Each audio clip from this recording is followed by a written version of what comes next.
We've got a long ride ahead of us, and danger lurks around every corner, but we stick together. All right, folks, gather around. I've got something important to say about what's been happening in this town. Narrator. In the harsh frontier of the American West, where dust is gold and water is scripture, a single silver dollar can be the thin line between hope and despair. It can buy you a shot of whiskey to burn away a sorrow, a bullet to end a feud, or an empty promise on a cold night.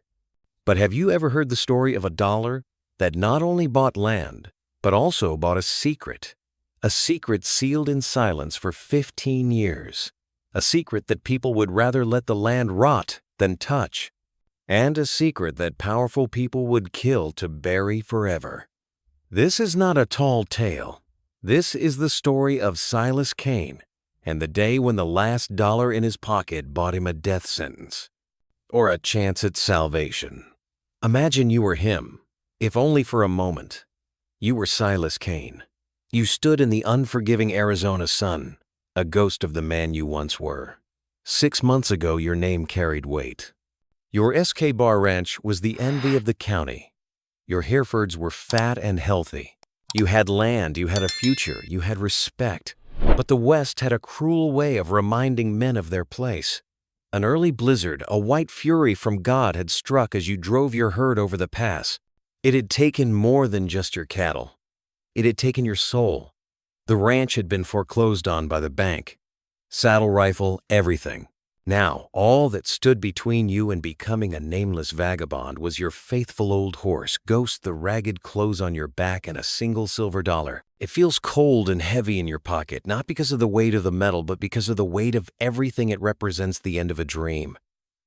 You come to the town of Redemption, an ironic name. It is not a place of salvation, but a place where last hopes go to die. And it is here before the dilapidated courthouse that a small crowd has gathered for a public auction. They are not selling horses or harnesses. They are selling a lost soul. 12 acres of foreclosed land. A cabin, a well, a stable. To the men standing around with their pockets heavy with money, it may be an investment opportunity. But to you, it is more like an answered prayer. The auctioneer, a weary man whose eyes had seen too many failures, raised his voice but without enthusiasm. Next, he said, his voice barely above a whisper, is the old Vance estate on the slopes of Crow's Beak. 12 acres, cabin well. Who's the starting bid? Silence fell. A heavy, strange silence. More oppressive than the midday heat. No nods, no bids. The wealthy ranchers, who would have fought over a good cow now, stared at their dusty boots. They studied the clouds, scratched their chins, did everything they could to avoid looking at the auctioneer or the map of the property. You felt something deeply wrong. This was not apathy. This was fear. A collective unspoken fear so thick you could feel it on your skin. $50, the auctioneer tried, his voice a little desperate. Silence was his only answer. $10. Good God, gentlemen, there's a well up there. $5. Silence. The silence stretched as tense as a hangman's rope, and then from the depths of despair, a crazy thought pops into your mind. The last dollar. It could buy you one last meal, or it could buy you one last chance. Your hand shakes as you reach into your pocket. The silver coin feels cold, an anchor to the world. You take a deep breath, swallowing the taste of dust and defeat. $1, you say. Your voice is just a hoarse, dry whisper, but in that dead silence it rings like a gunshot. All eyes turn to you, and that's when the chills really run down your spine. Because in their eyes, you don't see contempt for a poor man. You don't see ridicule. You see something 1,000 times worse. You see pity. Deep, genuine pity, as if you hadn't just made a bid but had volunteered to go to the gallows. The men who had avoided all eyes now looked straight at you, and their calloused faces were sad as if they were witnessing an inevitable tragedy. The auctioneer was stunned. His gavel froze in midair. I "I have $1," he stammered, looking around the crowd as if pleading with someone to save him from himself. "Anyone bid higher? $1 for 12 acres and a well," Silence answered. It was a verdict. $1 the first time the auctioneer called his voice heavy, as if he were reading a eulogy. The second time, an older, hard-faced woman you recognized as Alara Vance, the former owner's sister, emerged from the crowd. She took your arm, her bony fingers tightening. "You don't want that place, son," she whispered, her voice urgent and warning. "Trust this old woman. It's cursed." But before you could ask why the gavel came down, a dry, sharp click echoed across the silent square. It didn't sound like the closing of a sale. It sounded like the latch of a prison door. "Sold," the auctioneer announced, his voice devoid of any joy. "Sold to you for $1. The crowd breaks up immediately, not on foot, but almost in flight. They rush to their horses and carriages, not looking back, as if your presence and the land you just bought were contagious. You stand alone. Your only dollar gone, and in your hands is the ownership of something that no one else in the world wants. The question is not what you bought for $1. The question is, what will it cost you? Silas Kane's journey has only just begun. If you want to find out what terrible secret awaits him in that abandoned cabin, a secret that an entire town has conspired to keep hidden, make sure you hit that subscribe button and turn on the notification bell. You won't want to miss a second of the story that's about to unfold. As Silas Kane completed the paperwork, the auctioneer's hand shook as he handed him the title deed. He avoided Silas's gaze, muttered a few vague words of good luck, and hurried away as if Silas's presence made him uncomfortable. Silas stood alone in the deserted square, the parchment in his hand feeling as much a ticket to a new future as it did an invitation to a grave. He looked at the townspeople watching him from a distance from the doorways of shops and saloons. They did not whisper. They simply watched in silence, their faces, a complex mosaic of curiosity and fear. It was as if the entire town of Redemption was holding its breath, waiting to see what would happen next. The road to Crow's Beak was a lonely trail winding through dry hills and stunted sagebrush. As he got farther from town, the feeling of being watched grew stronger. It wasn't a physical threat, not the sound of hooves behind him, but a heavy feeling in the air, as if the land itself were watching him, judging him. His horse, Ghost, sensed it too. It snorted nervously, its ears pricked alert to any strange noise in the wind. Silas put a reassuring hand on the animal's neck, but his own hand couldn't hide the tension. He had faced rattlesnakes, coyotes, and highwaymen, but this invisible fear was more terrifying than anything he had ever known. After nearly an hour of travel, he finally saw it. Nestled into the mountainside, surrounded by towering ponderosa pines, was the cabin. From a distance, it looked sturdy. Built from large, dark logs with a sturdy stone chimney, it had an air of durability and timelessness. The surrounding 12 acres were abandoned, overgrown with weeds waist-high, but Silas, with his rancher's eye, could see potential. The land was good, ready for farming or grazing. A small stream trickled at the edge of the property, and the well, though overgrown with weeds, looked intact. The stables were dilapidated, some of the boards rotted, but the frame was solid. The roof of the cabin needed repair, a few shingles blown off by the wind. But all these were minor jobs. For $1, it was a fortune. So why? Why is everyone afraid of it? Silas dismounted, tying Ghost to a spare fence post. He pulled out his only remaining pistol, an old Colt Peacemaker he'd bought cheap, and checked the chamber for bullets. He didn't know what he was expecting, but instinct told him to prepare for the worst. He stepped onto the porch, the floorboards creaking under the weight of his boots. The front door was unlocked. The brass knob was cold to his touch, and it turned easily, too easily. The door opened with a dull creak, revealing the darkness inside.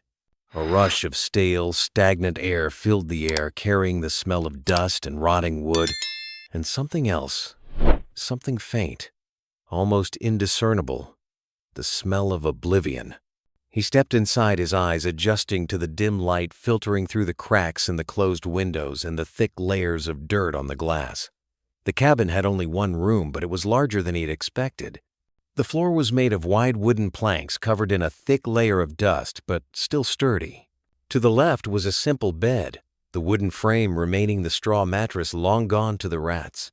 In the middle of the room was a table and 2 chairs neatly arranged as if its owner had just left and would soon return.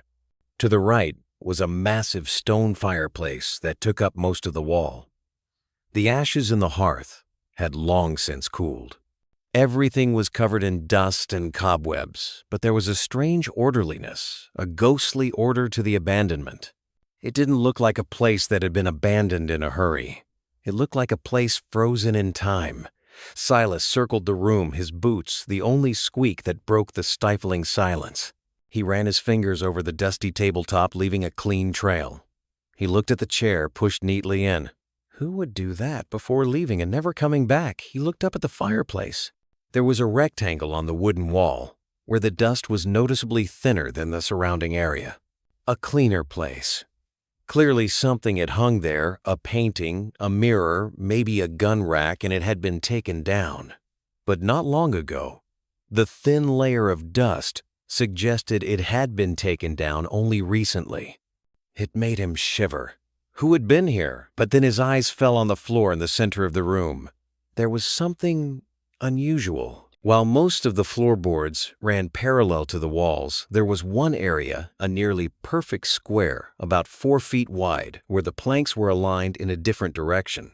They weren't warped or rotted. The cuts were precise, and they fit together perfectly. It looked like a trap door that had been designed and installed deliberately. But there were no handles, no hinges. The seams between this square and the rest of the floor were sealed with something dark, like tar or resin that had hardened over time. Someone had gone to great lengths to ensure that whatever was underneath would never be opened again. Silas knelt, the cold air from the floor seeping through his jeans. He ran his fingers along the seam. It was hard as rock. He tried to pry it open with his fingernails, but to no avail. The seal was made to last forever. His curiosity had turned to obsession now. The secret of this cabin wasn't in the walls or the roof. It was here beneath his feet. 15 years of silence. 15 years of fearful glances and whispered warnings, all leading to this square. What had Elias Vance, the last owner, hidden down here, and why had he sealed it so carefully? Was it a treasure or a curse? As Silas pondered, a shadow passed by the window. He jerked his head up, his heart racing. Someone was outside, watching him, and he had the feeling it had been there all along. Silas's body tensed. Every survival instinct in him screamed. He was not alone. He rose slowly, trying not to make a sound, his right hand moving instinctively toward the pistol at his hip. He moved cautiously to the window, pressing himself against the rough wooden wall and peering through the dirty glass. At the edge of the woods, at the very border between light and shadow, sat a man on horseback. He stood as still as a statue, a black silhouette against the setting sun. Even from this distance, Silas could sense the man's intense concentration. He was no casual passerby. He was watching the cabin, watching him. Silas's heart pounded in his chest. Who was this? One of the townspeople who had been watching him, or someone else entirely? When their eyes met through the dirty glass, there was a brief but tense moment of recognition, and the rider sprang into action. He jerked the reins, his horse whirling around and disappearing into the darkness of the pine trees. He moved swiftly and efficiently like a ghost melting into the night. But before he was completely gone, Silas noticed something. The man wore a distinctive wide-brimmed hat with a silver band glinting around the crown. Silas's memory flashed. He had seen that hat before. At the auction, one of the men standing at the back of the crowd, one of the men who had looked at him with that pitying gaze. A chill ran down Silas's spine, unrelated to the cool air in the cabin. This was no coincidence. The man had not just happened to be at the auction. He had been watching this land. For years, probably. He had stood by silently as Silas bought it for $1, perhaps hoping no one would buy it. And now with a new owner, he was watching Silas's every move. The question was why? What was hidden beneath those sealed floorboards that was worth guarding like a bloodhound? And more importantly, what would happen now that someone had bought the land and begun to uncover its secrets? Silas knew he, couldn't stay here. At least not now, unarmed and unaware of what he was dealing with. The observer didn't look like a petty thief. He looked dangerous and purposeful. The fading sound of hooves suggested he was leaving, but Silas had the distinct feeling he wasn't leaving for good. He was leaving to warn others, to tell them that the new owners of the cabin had found exactly what they hoped no one would find. Silas hurried out of the cabin, his heart still pounding. He jumped on Ghost's back and spurred his horse back toward the road leading to town. He needed answers, and he needed a crowbar. By the time Silas returned to Redemption, the sun had begun to set, tinting the western sky red. The town looked even bleaker in the twilight. He headed straight for the general store, the only building in town that seemed to still be in use. As he entered, a small bell above the door rang, and all conversation inside fell silent. The shopkeeper, a thin man with worried eyes, was wiping the counter, but he stopped when he saw Silas. Several other customers, a miner with a bushy beard, a woman picking out fabric, turned to look at him. The silence in the store was as heavy and uncomfortable as at the auction. "I need some tools," Silas said, trying to keep his voice even. He placed the last silver dollar he had planned to use for food on the counter, but now he knew he needed more than food. A hammer, a crowbar, and some nails. The shopkeeper's eyes widened at the word crowbar. His hand that was wiping the counter shook. Are you remodeling somewhere?" he asked, his voice shaking. Silas looked him straight in the eye. "The cabin on Crow's Beak," he said clearly. "I bought it today." A deadly silence fell over the shop. The fabric woman dropped her basket, the spools of thread rolling to the floor. The miner shook his head slowly, as if witnessing an inevitable tragedy. That'll cost $2, the shopkeeper stammered, avoiding Silas's gaze. Silas frowned. "I thought—" "Never mind, just consider it a discount," the man said hastily, gathering up the items and pushing them toward Silas. He seemed to want Silas to leave as quickly as possible. As Silas was picking up his tools, the back door of the shop opened. A tall man with sharp features and icy eyes entered. On his head was a wide-brimmed hat with a silver band that glinted in the light of the oil lamp. It was him, the man who had been watching him from the woods. Up close, he looked even more menacing. He had the look of a gunman, a man who lived by violence. His coat was dusty, showing he had traveled a long way. He did not look at the shopkeeper or anyone else. His eyes were fixed on Silas. "Jedediah Thorne," he introduced himself, his voice low and husky, like the sound of crushed gravel. He did not extend his hand. "Heard you made an interesting sale today." "News travels fast around here," Silas replied, his hand resting lightly on the crowbar. "Especially bad news," Thorne said with a faint smile that did not reach his eyes. "I came to make you an offer. $1,000 for that cabin. Cash now." The shopkeeper dropped a jar of pickles. The shattering glass rang out in the sudden silence like a gunshot. $1,000. Give away something no one else wants for $2. This offer was not a sale. It was a warning that Silas had unwittingly entered a game whose rules he did not know and whose other players were unforgiving. $1,000.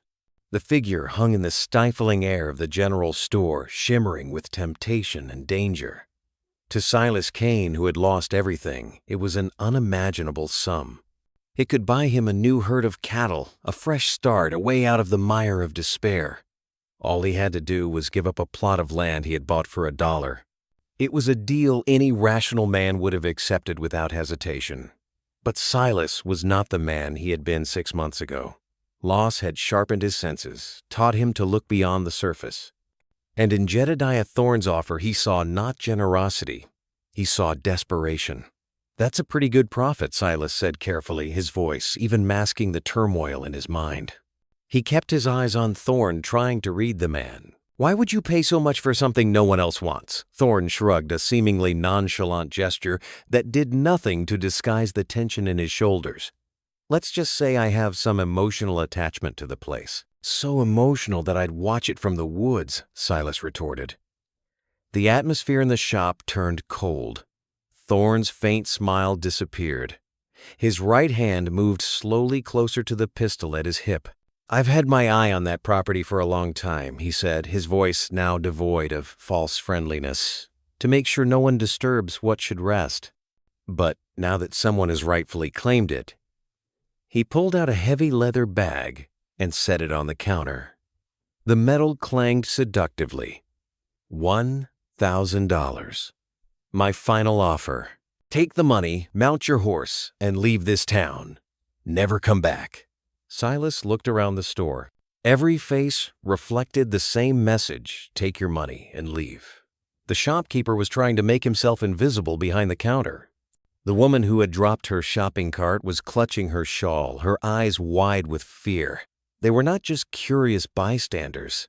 They were people imprisoned by fear, people who knew the secret and wanted nothing to do with it. Whatever lay beneath the floor of that cabin, the whole town knew about it, and they all agreed it should be buried forever. But Thorne's desperation aroused suspicion in Silas. People don't pay 1,000 times what something is worth unless they really, really need it. And they only need it so desperately when it could destroy them. "I appreciate your offer," Silas said, backing slowly toward the door, the crowbar in his hand now feeling more like a weapon than a tool. "But I think I'll keep my investment." Thorne's expression darkened. His patience was wearing thin. "That would be unwise." "Are you threatening me? I'm trying to save your life," Thorne growled. The words hung in the air like gunpowder. "Saving your life by buying a plot of land. This wasn't about money anymore. It was about life and death." But before Thorne could say more, the front door of the shop opened again. This time, not one, but two men entered. The first was a stout man, smartly dressed in a wool suit despite the heat of the evening. His face was flushed, and a gold watch glinted on his stomach as he moved. He had the look of a banker or a politician. The man behind him was the complete opposite. He was tall and thin, with a dented deputy sheriff's star pinned to his shirt. He had small, shifty eyes and a permanent smirk on his lips, revealing teeth yellowed by tobacco. "Thorne," the man in the suit said, his voice smooth as oil, "I thought we had an agreement to handle this discreetly." Thorne clasped his hands. "I offered him a reasonable amount of money. He refused." "Fair money," the man in the suit sneered, but there was no humor in it. "You offered him enough money to buy half the town. Don't you think that might make him curious as to why Jedediah Silas realized he was witnessing a long simmering argument? These three men, the gunman, the banker, and the lawman, they were partners in some conspiracy. And he, the outsider, had unwittingly become the only variable in their plan. "Excuse me, gentlemen," Silas interjected, his voice surprisingly steady. "I don't know what you're all worried about over a rundown cabin, but have you opened the floor?" The man in the suit, Bartholomew Finch, cut him off. The question landed like a punch.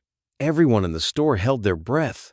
The shopkeeper took a step back, bumping into the shelves behind him. Which floor, Silas asked, even though he already knew the answer. Finch stepped closer, his small eyes studying Silas. "The sealed part. Don't pretend you didn't notice it. Everyone who's ever been in that cabin has noticed it. That's why no one's lived there in 15 years. "What's under there?" Silas asked bluntly. There was silence. Finch glanced at Thorne, then at the deputy sheriff Clayhorn. No one seemed to want to answer. Finally, Clayhorn spoke, his voice hoarse. "Something that could hang a man," he said with a sinister smile, "or make him rich enough to disappear forever." And suddenly the pieces began to fit together. The cabin hadn't been abandoned. It had been evacuated. Someone had sealed valuable or incriminating documents under the floorboards, then made sure that no one could legally own the land until today. The public auction. It was a mistake. An oversight in the system had inadvertently put the land on the market. So the previous owner, Silas, said slowly he hid something. And then, what happened? This time, a different voice answered a weak but steady voice from the doorway. "Murdered," the old woman at the auction, Alara Vance, said as she entered. Everyone turned to look at her. "My brother Elias Vance was murdered 3 days after he sealed that floor." Alara Vance's appearance was like a bolt of lightning in an already tense room. She stood in the doorway, a small, thin figure against the fading light of dusk, but her presence carried an undeniable weight. Her shawl was tied tightly around her thin shoulders, but her eyes burned with a fire that had smoldered for 15 years. Mrs. Vance Bartholomew Finch said, his confidence cracking for the first time. "This is none of your business. You should go home." "This has been my business since the day you shot my brother in the back." "Bartholomew?" she replied, her voice shaking with anger rather than age. "Elias trusted you. You were his banker. You handled his land deeds. And you betrayed him." Finch's face paled. Deputy Clayhorn put his hand on his gun. "You're talking dangerous words, old woman." "The truth is dangerous to liars," Alara said, unflinching. She looked straight at Silas, and in her eyes he saw a need, a silent plea. "Young man, you deserve to know what you've gotten yourself into. My brother was an honest man. He uncovered something rotten at the heart of this land." She took a deep breath, as if gathering strength from years of grief. Elias discovered that the land sales contracts in these 3 counties were a scam. Powerful people were selling the same land to many different families. They were taking money from poor settlers who had put all their hopes on a piece of land they would never actually own. Then those families would be evicted by force or bound by forged papers while their money disappeared. "Enough!" Clayhorn roared, advancing on her. But Thorne surprisingly held out a hand to stop him.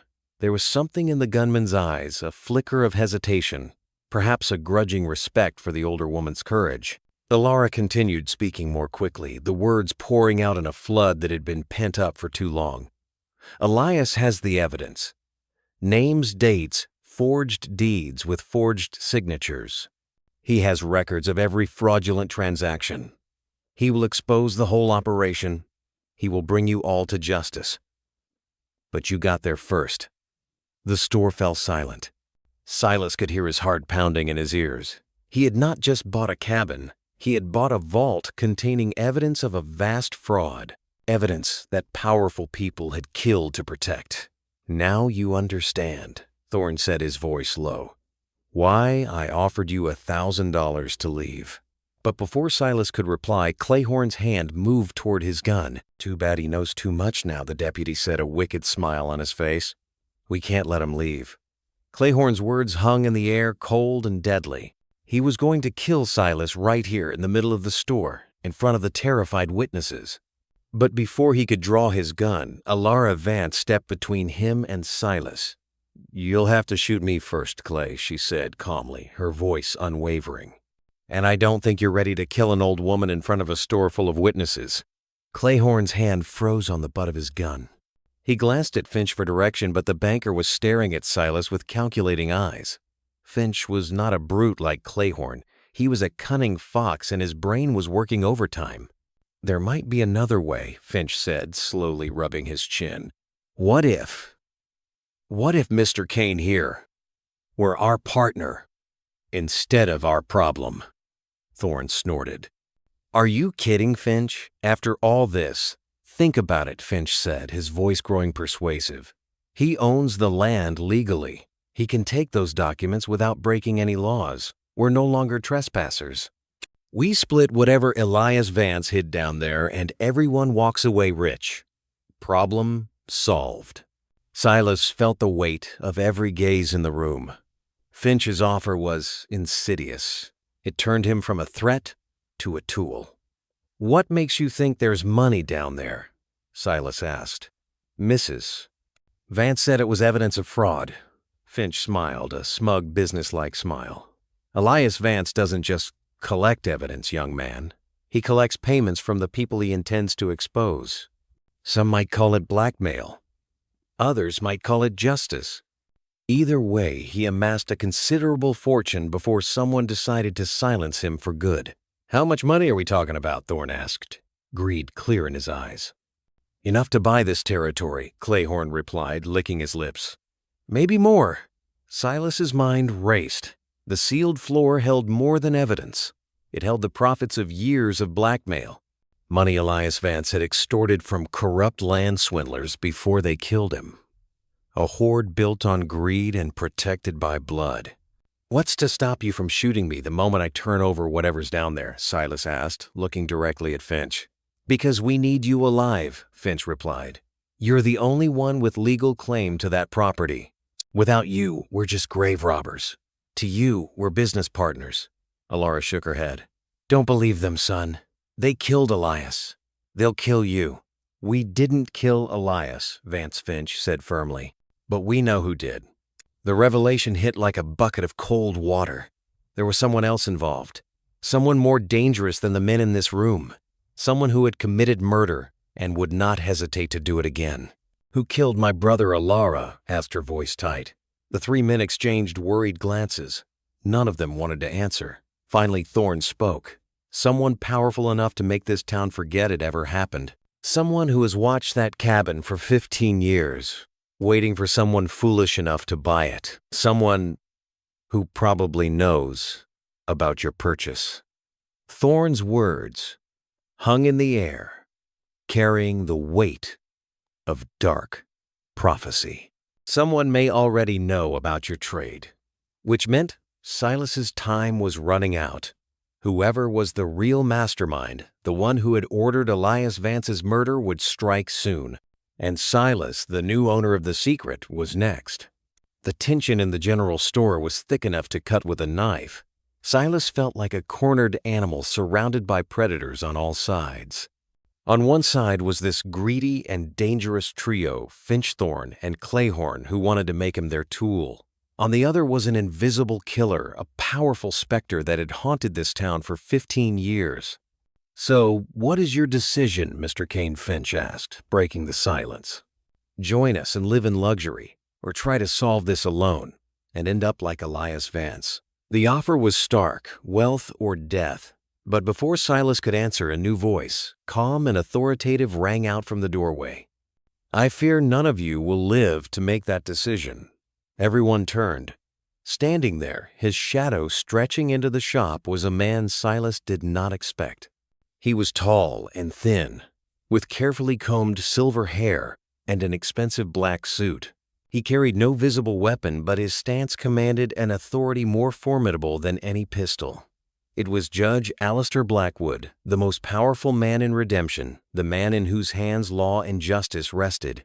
Judge Finch stammered, his face pale with shock. Clayhorn quickly removed his hand from the gun, his demeanor changing from aggressive to obsequious. Even Thorne straightened a little, a sign of reluctant respect. Judge Blackwood stepped inside his icy blue eyes, scanning each of them before settling on Silas.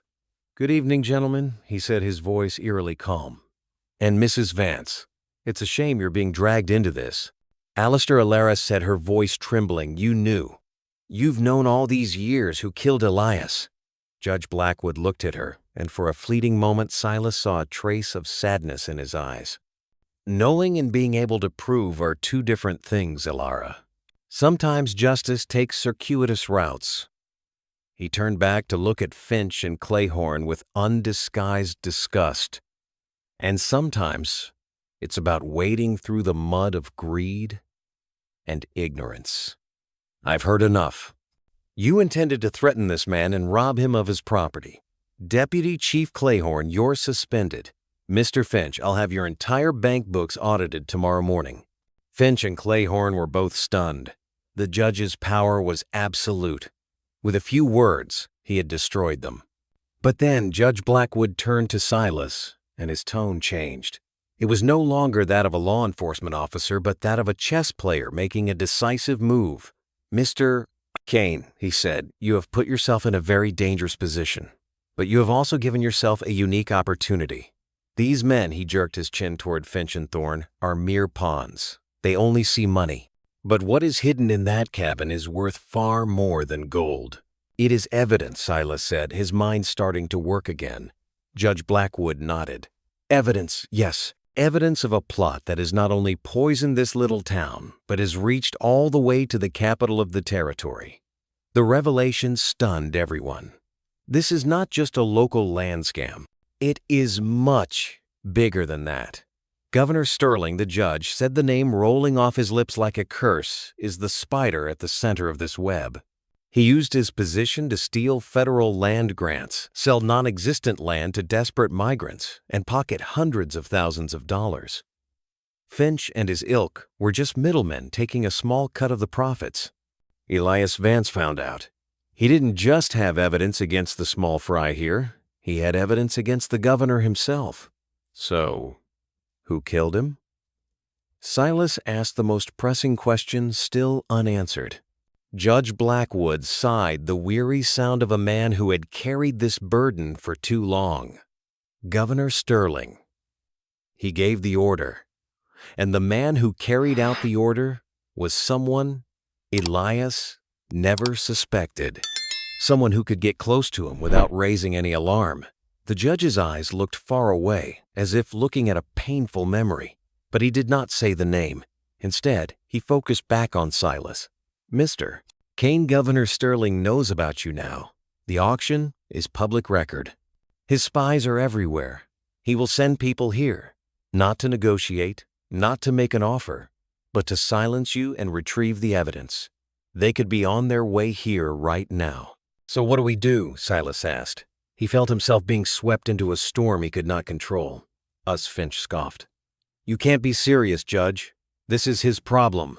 You're wrong, Bartholomew, the judge said coldly. Since Elias was killed and the evidence sealed, it has become a problem for all of us. The governor cannot let anyone who knows about the existence of those documents live. That includes you, the accomplices who know too much. He will eliminate all of us to clean up this mess.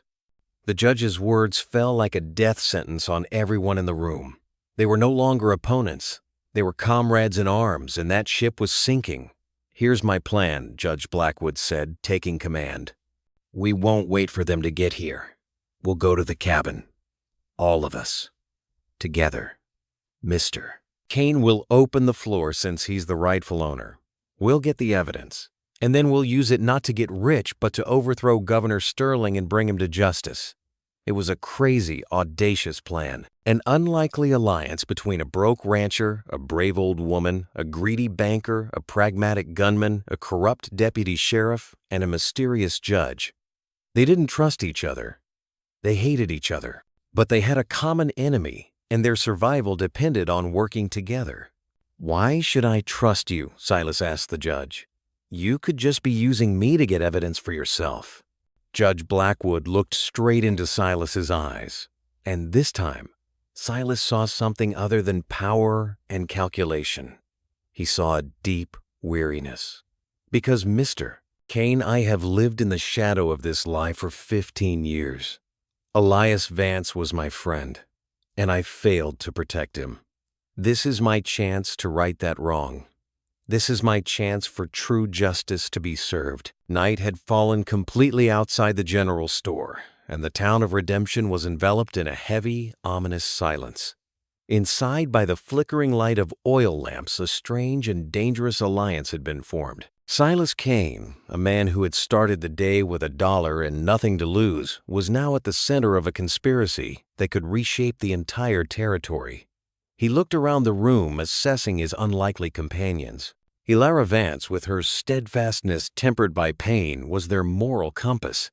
Bartholomew Finch and Deputy Chief Clayhorn opportunists had apparently joined only out of fear for their lives, their greed temporarily overridden by survival instinct. Jedediah Thorne, the gunman, was an unknown quantity. He was silent, his eyes constantly watching. His loyalty seemed to be reserved only for the highest bidder, and right now, life was a non-negotiable price. And then there was Judge Alistair Blackwood. He was the architect of this daring scheme, a man of contradictions. He spoke of justice and friendship, but his eyes held deep secrets. Silas did not trust him entirely, but he realized that the judge was the only one with the wisdom and foresight to get them through the night. The governor's men will not take the main road, Judge Blackwood said, breaking the silence. They will go around the hills to avoid detection. That will buy us some time. Mrs. Vance, you know this country better than anyone. Is there another way to Elias's cabin? Elara nodded. There is an old miner's trail.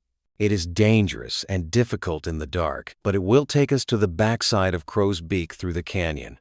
They will not expect it. Good, the judge said. Thorne Clayhorn, you go first. Move quickly and quietly. If you see anything, fire a warning shot and retreat to our side. Finch, you come with me. Silas, you and Mrs. Vance will be in the middle. We must move immediately." No one argued. The common threat had created a temporary discipline. They quietly left the shop through the back door, disappearing into the darkness of the alley. Their horses were waiting nervously, sensing their master's tension. In a few minutes, they were out of Redemption, a group of 6 riding under the silver moonlight. An unlikely mix of outcasts, criminals, and seekers of justice, all bound together by a thread of fate. The miner's trail was just as Alara had said, dangerous. It was a narrow, rough path that clung to the side of the canyon, with loose rocks that could roll into the dark abyss at any moment with a single wrong step. They had to move slowly, leading their horses in sections. The air was cold and silent, broken only by their panting, the sound of hooves hitting the rocks and the wind whistling through the crevices like ghostly whispers. Silas walked beside Alara, helping her through the difficult parts. "Thank you," she said, her voice hoarse. "Thank you for not taking the money and running away." "I couldn't," Silas replied. "Your brother died for the truth. We owe it to him to bring it to light at least." "Elias would have liked you," she said with a sad smile. "He was also a stubborn man, always doing what he believed was right, no matter the consequences." Up ahead, Silas could hear Finch mumbling complaints. "Insanity, utter insanity. I should be in my cozy office enjoying a glass of brandy." "Shut up, Finch," Judge Blackwood hissed. "If our plan fails, your office will be the last thing you'll worry about." The journey seemed endless. Every shadow of a tree, every sound of an animal in the night made them jump. The tension was a tangible entity tightening around them, making each minute feel like an hour. They weren't just running from the governor's men. They were racing against time. Finally, after nearly 2 hours of traveling in the dark, the trail began to rise, and they emerged from the canyon. Through the trees, they could see it, a dark shape looming on the mountainside. The cabin. They stopped at the edge of the woods, watching. The cabin was silent and dark, no sign of life. No lights, no horses tied outside. "It looks like we got there first," Thorne whispered from the shadows. "Or they're waiting for us inside," Clayhorn added, his voice full of concern. "No," the judge said. "They won't risk tampering with the evidence. They'll surround this place and wait for us to come out. We have to go in now. Clayhorn, you and Thorne keep watch outside. Stay in the shadows, one in front, one in the back. Finch, Mrs. Vance, you two stay here with the horses. Silas, you come with me. We'll go in."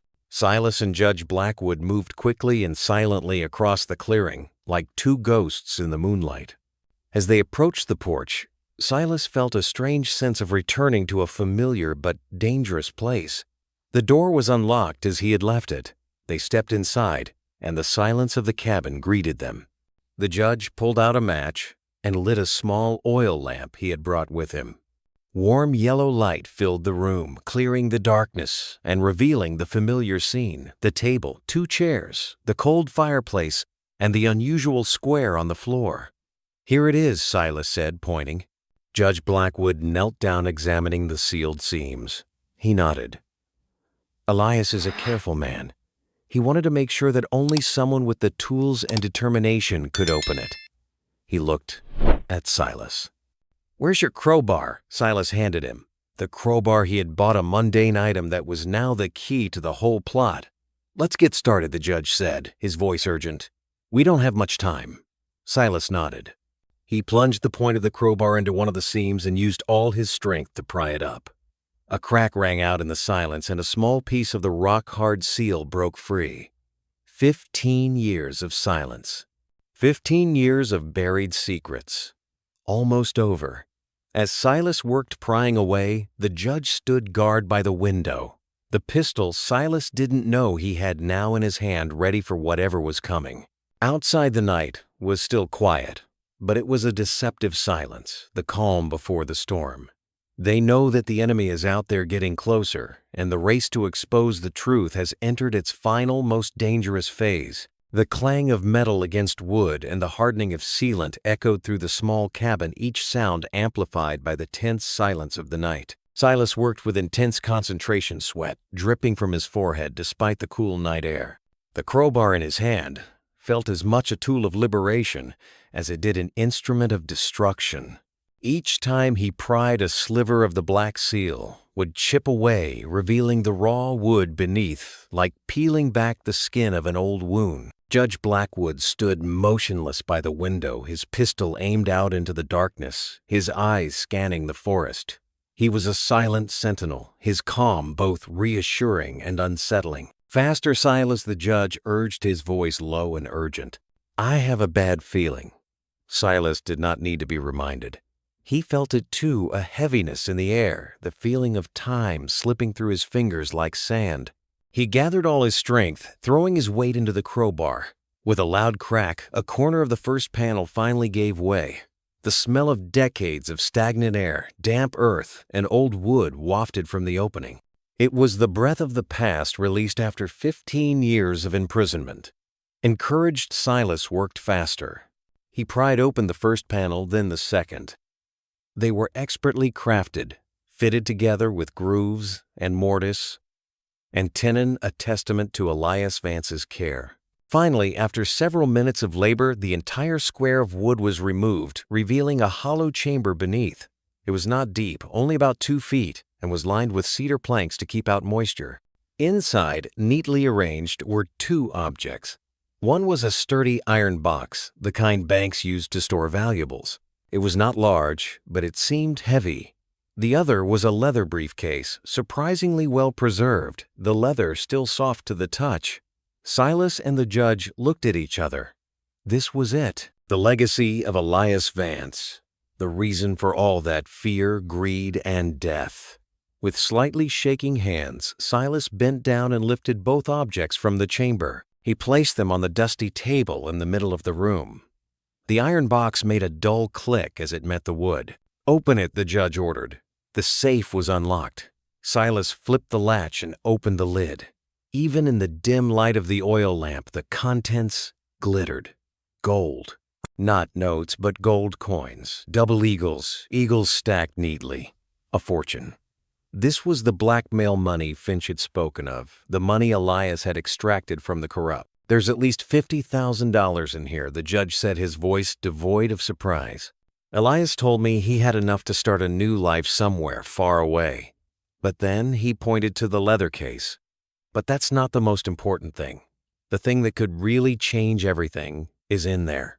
Silas opened the briefcase. There was no gold inside, but what it contained was far more valuable. It was a carefully arranged stack of documents. On top was a leather-bound ledger. Silas opened it. Page by page, in Elias Vance's careful, meticulous handwriting, was a detailed record of every fraudulent land transaction. The names of the swindlers, including Bartholomew Finch, the names of the victims, the amounts paid, the dates and locations. It was a comprehensive indictment, systematically recorded. Beneath the ledger was a stack of forged deeds, each with a legitimate-looking seal and signature. And underneath them, wrapped in an oilcloth, was what they had all been looking for: the letters. They were written on the official stationery of the territorial governor, and each bore his wax seal. Silas skimmed the first.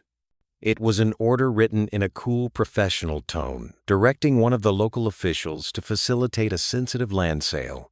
The second letter was worse, discussing the disposal of a settler family who had begun to ask too many questions. And then Silas found it. A letter dated just 2 weeks before Elias Vance's death. He read it aloud, his voice cracking. "Judge Blackwood," he began, and the judge flinched at the sound of his name. "The situation with EV has become intolerable. He knows too much and is becoming reckless. Eliminate this matter by any means necessary. Our mutual friend will compensate you handsomely for your services. Signed, Governor Marcus Sterling." Silence fell over the room. The letter was a smoking gun. It didn't just order a murder. It named the person to whom it was directed. "You," Silas whispered, turning to look at the judge. "This letter is for you. Sterling has ordered you to kill Elias." Judge Blackwood closed his eyes, his face contorted with pain. "Yes," he admitted, his voice breaking. "Sterling thought that because I was Elias's friend, I could approach him without suspicion. He misjudged me. I went to see Elias but not to kill him. I warned him. I told him to take the money and run. But he refused. He said that justice must be served. He sealed these documents that night. 3 days later, while he was on his way to meet a federal marshal, he trusted he was ambushed and shot. Sterling found someone else to do his dirty work. The revelation changed everything. The judge was not a murderer. He was a trapped man, tormented by his guilt and powerlessness for 15 years. But they had no time to dwell on that. Just then, from outside, a gunshot rang out, tearing through the night. It was the warning shot they had agreed upon, a single shot. The governor's men had arrived. "They're here," the judge said, rushing to the window. Through the dirty glass in the moonlight, they could see figures moving at the edge of the woods surrounding the cabin on all sides. There were at least 8, maybe 10. "We're trapped," Silas said, reaching for his pistol. "Get in position," the judge ordered. "Put out the lights." Silas blew them out, and the room was plunged into darkness save for the silvery shafts of moonlight filtering through the window. They had proof. They had the truth. But now they must fight to survive long enough to use it. The siege has begun. Outside the cabin, the night came alive with ominous noises. Footsteps crunched on dry leaves, the clang of metal as rifles were cocked, and orders were whispered sharp on the cold air. Governor Sterling's men had formed a tight perimeter, turning the small cabin into a besieged island in a sea of enemies. Inside the darkness was both an ally and an enemy. It hid them, but it also hid the position of their attackers. Silas and Judge Blackwood pressed themselves against the wooden walls, each occupying a window, trying to peer through the darkness. Silas's heart pounded like a drum, adrenaline pumping through his veins. He had never been in a real gunfight. He was a rancher, not a gunman. But tonight he had no choice. "Cabin men," a voice called from outside. The voice was filled with ruthless confidence. "You are surrounded." Governor Sterling sends his greetings. "Throw out the evidence then, your weapons, and come out with your hands up. You may live." "He is lying," the judge whispered, his voice as cold as ice. "Sterling never leaves witnesses." Silas knew he was right. The offer was a trap. They were dead men walking unless they could find a way out. "Where is the evidence?" Silas asked in the darkness. "Safe." "In the briefcase under the table," the judge replied. "Whatever happens, it must not fall into their hands." The silence fell again, but this time it was more tense. They were waiting. Silas could hear Thorne and Clayhorn, who were hiding outside, moving in the shadows, looking for better positions. They were trapped, too. "We can't just sit here and wait to die," Silas said. "How many bullets do we have?" "I have 6 in this pistol and 12 in my pocket," the judge replied. "And you, 6. "And no more," Silas admitted. 18 bullets against 10 heavily armed men. The odds were bad. And then the hell began. A hail of rifle fire erupted, bullets piercing the flimsy wooden walls of the cabin as if they were made of paper. The sound of splintering wood and bullets whistling through the air filled the room. Silas and the judge dropped to the floor, splinters flying all around them. "They're trying to drive us out," the judge shouted over the noise. "Don't fire back. Save your bullets."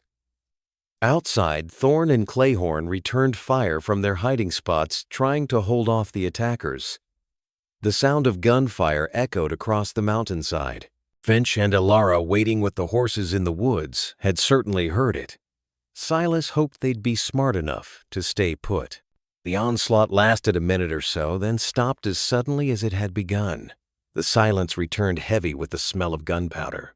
"Everyone okay?" the judge called into the darkness. "I'm fine," Silas said, brushing splinters from his shirt. Thorne's voice came from outside. "We're still breathing, but they're getting closer." Silas crawled to the window and peered out. He could see figures moving from tree to tree, closing in. They would soon be close enough to attack the cabin. They couldn't hold out much longer. It was then that a thought flashed through Silas's mind. A desperate, insane plan, but one that might be their only chance. "Judge," he whispered, "these men, they're hired guns, aren't they?" "Yes," the judge said. "Their loyalty is to Sterling's money." "Exactly," Silas said. "And men like that care more about their own lives than anything else. What if they learn that their masters plan to betray them?" The judge was silent for a moment, thinking. "What do you mean, a bargain?" Silas said. "But not a bargain to surrender, a bargain to turn the tables." He crawled to the briefcase and pulled out one of the letters. Not the one ordering Elias's death, but another one he'd skimmed over earlier. Outsider Silas shouted, his voice echoing in the night. "Before you throw your lives away for a corrupt man, you might want to hear this. Don't listen to him." The leader's voice boomed again. "He's just trying to buy time." "I have a letter here," Silas continued, ignoring him. "From Governor Sterling to one of his deputies. It talks about cleaning up after the redemption operation is complete. It says that there are to be no connections to this operation. Do you understand what that means? You are those connections. Once you kill us and take the evidence, another group will come to kill you." A silence fell over the perimeter. The hired guns exchanged nervous glances. They had been betrayed by previous employers. It was an occupational hazard. Silas's words planted a seed of doubt in their minds. Judge Blackwood immediately understood Silas's intentions. He stepped out of the shadows and stood before the window unafraid. "He's telling the truth," the judge called out, his voice full of authority. "I am Judge Alistair Blackwood. I have seen the orders. Marcus Sterling is a viper. He will sacrifice anyone to protect himself. Look at the evidence we have. It doesn't just incriminate the governor. It also records the payments to each of you. Your names are on these documents. If you help us, you will be witnesses. If you kill us, you will be complicit, hunted by both the law and the man who hired you." It was a masterful game of psychology.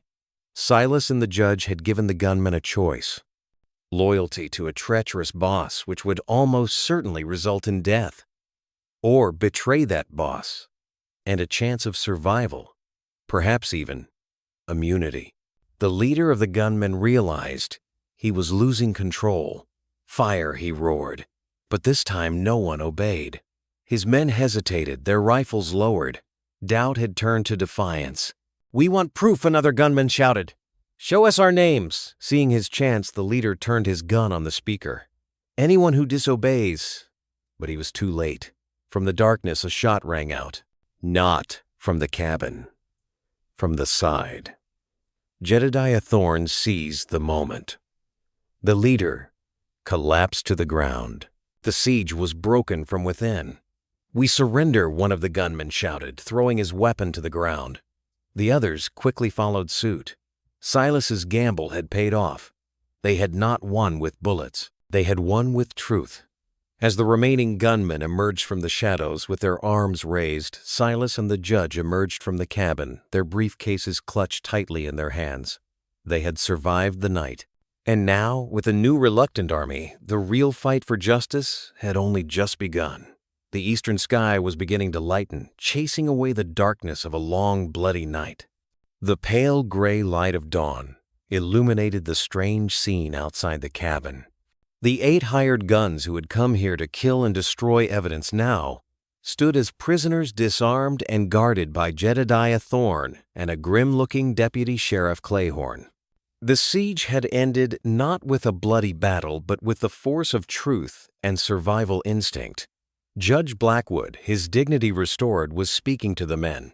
He was not threatening them. He was offering them a deal: full cooperation in overthrowing Governor Sterling in exchange for leniency and protection under the law. For the outlaws, it was an offer they could not refuse. Silas stood beside Alara Vance, who had returned from the safety of their hiding place with Finch. She looked at the leather case in Silas's hand, her eyes filled with tears. "Elias," she whispered. "He is finally at peace." Silas put a hand on her shoulder. "His sacrifice will not be in vain, ma'am." The next journey was more dangerous. They could not return to Redemption, where the governor's loyalists might still be. Instead, they had to make a 3-day journey to the territory's capital, to the office of the Confederate Marshal, the only person with the power and integrity to confront the governor. They traveled in an odd caravan, Silas, the judge, and Alara in the lead, carrying the precious evidence. Thorne, Finch, and Clayhorn followed, and finally the 8 former assassins, now reluctant witnesses, all riding toward an uncertain future. 3 days later, they arrived in the capital. Their appearance at the federal marshal's office caused a stir. When Judge Blackwood placed the briefcase on the table and Silas opened it, the truth about Governor Marcus Sterling's corruption was revealed. The ledgers, the forged deeds, and especially the letters bearing his own seal were indisputable evidence. The investigation was swift and decisive. With testimony from the judge, the hired gunmen, and Finch and Clayhorn, who agreed to testify in exchange for lighter sentences, Sterling's web of corruption collapsed like a house of cards. Governor Marcus Sterling was arrested in his own mansion, his arrogance shattered in the face of the evidence of his crimes. Dozens of other corrupt officials across the territory were arrested in the aftermath. Justice 15 years in the making was finally served. Judge Alistair Blackwood, though his role in concealing the truth for years, was scrutinized his cooperation, and evidence that he had refused to order the murders earned him a suspended sentence and a disgraceful but free retirement. Finch and Clayhorn faced several years in prison. Thorne, for his role in turning the tables, was cleared of all charges and disappeared, presumably to seek a less violent life.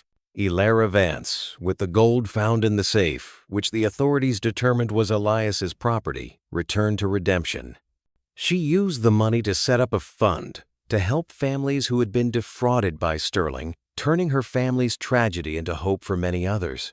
And what about Silas Kane, the man who began this story with a single dollar? He had been awarded a substantial reward by the new territory government for his bravery. He refused to become a hero or a politician. Instead, he did what he had always wanted to do. He returned to Crow's Beak. He used the reward money to buy a new herd of cattle, renovate the cabin and stables, and turn the 12 acres into a thriving farm. The land that had once been cursed, the place where a deadly secret had been buried, now stood as a symbol of a new beginning. The boarded-up floors had been replaced with sturdy oak planks. The windows had been washed, letting in the light. Sometimes on quiet evenings, Silas would sit on the porch of his cabin, looking down at the valley below. He would think about the strange chain of events that had begun with a single auction and a single dollar.